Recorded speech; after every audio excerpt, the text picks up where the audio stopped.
Wir haben in Semonux Access ein kleines Tutorial-Spiel integriert. Damit könnt ihr die Bedienung von Semonux Access ausprobieren und auch üben. Das Tutorial-Spiel findet ihr unter dem Semonux Access-Icon entweder unter Windows im Info- bzw. Tray-Bereich oder auf Mac-Computern in der Menüleiste. Ich bin hier auf einem Windows-Computer und mein Semonux Access-Icon ist unter diesem Pfeil hier unten versteckt, den ich ausklappen kann, und dort finde ich mein Semonux Access-Icon. Ich kann für einen einfachen Zugriff das Semonux Access-Icon auch dauerhaft in meinen Infobereich verschieben. Nun klicke ich mit Linksklick auf das Icon und finde dort Tutorial abspielen.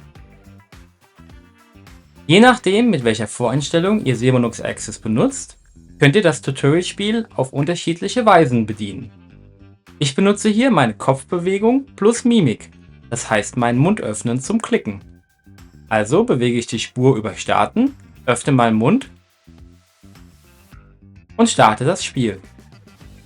Nun werde ich gefragt, mir diese Memory-Karte zu merken, auf der ein Pudel zu sehen ist. Ich merke mir den Pudel, gehe auf Gemerkt und weiter.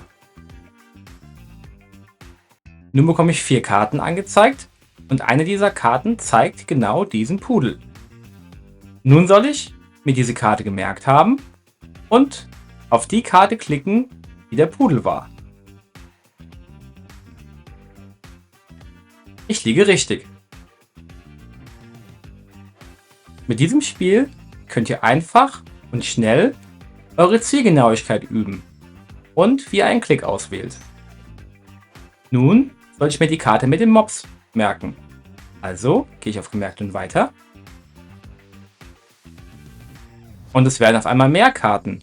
Das heißt, ihr müsst immer genauer zielen können. Nun suche ich die Karte. Ich glaube, es war diese hier. Oh nein, das war eine Nacktkatze. Nun habe ich eine dritte Runde. Ich soll mir wieder den Pudel merken. Gehe auf Gemerkt und weiter. Und dann habe ich ganze 16 Karten, wo ich mir schnell merken muss, wo der Pudel war. Ich glaube, er war da oben. Also gehe ich auf die Karte.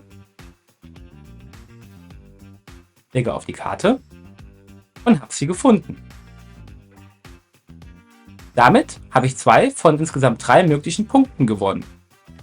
Nun kann ich das Spiel neu starten oder anfangen, meinen Computer zu bedienen. Ich danke für die Aufmerksamkeit und viel Spaß mit den weiteren Videos mit Semonux Access und mit unserer weiterführenden Hilfe.